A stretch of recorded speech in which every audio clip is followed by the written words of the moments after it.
আসসালামু আলাইকুম সবাইকে। আজকে আমি যে হালুয়াটা রান্না করব তার জন্য এখানে সুজি নিয়েছি।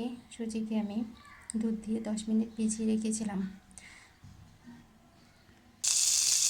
এখন দিয়ে দিয়েছি বাটার। বাটারের মধ্যে আমি কাঠবাদাম ভেজে নেব।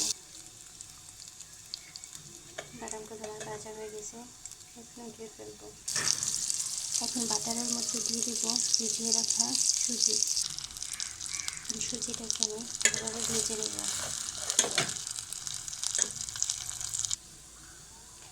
সুজিটা ভেজে নেওয়া হয়ে গেছে, এখন উঠে ফেলবো।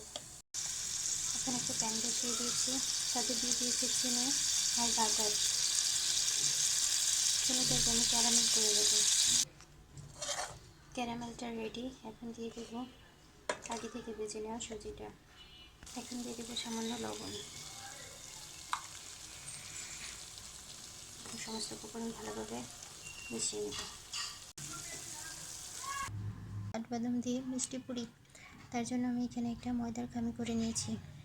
এখানে আমি দিয়েছিলাম ময়দা, লবণ, কালো জিরা, সয়াবিন তেল আর পরিমাণ মতো পানি দিয়ে এরকম একটা সফট ডো তৈরি করে নিয়েছি।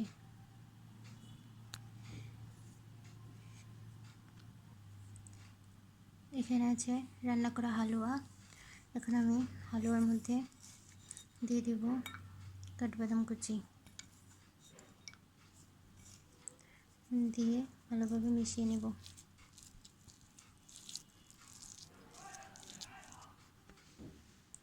হালুয়ার সাথে কাঠবাদামটা মেশানো হয়ে গেছে, এখন সাইডে রেখে দেব।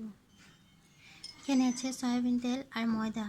সয়াবিন তেল আর ময়দাটাকে আমি মিশিয়ে একটা পেস্ট তৈরি করে নেব।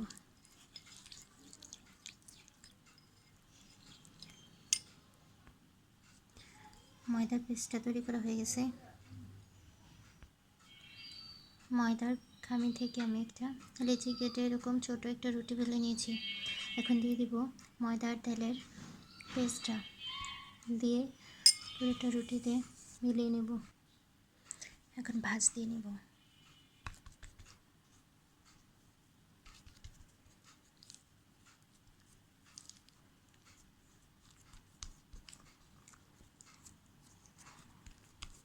এখন এগুলোকে আমি রেস্টে রেখে দেবো 10 মিনিট।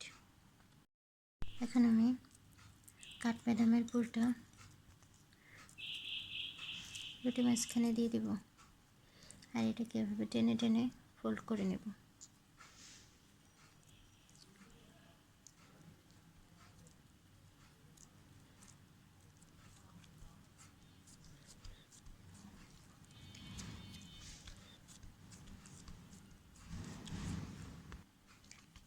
এখন আমি এটাকে হাত দিয়ে চেপে চেপে পুরির শেপ দিয়ে নেব। তেলটা যখন হালকা গরম থাকবে তখন আমি পুরিগুলিকে দিয়ে দিব আর মচমচে করে ভেজে নেব। আমি একটা পুরি ভেঙে দেখাচ্ছি।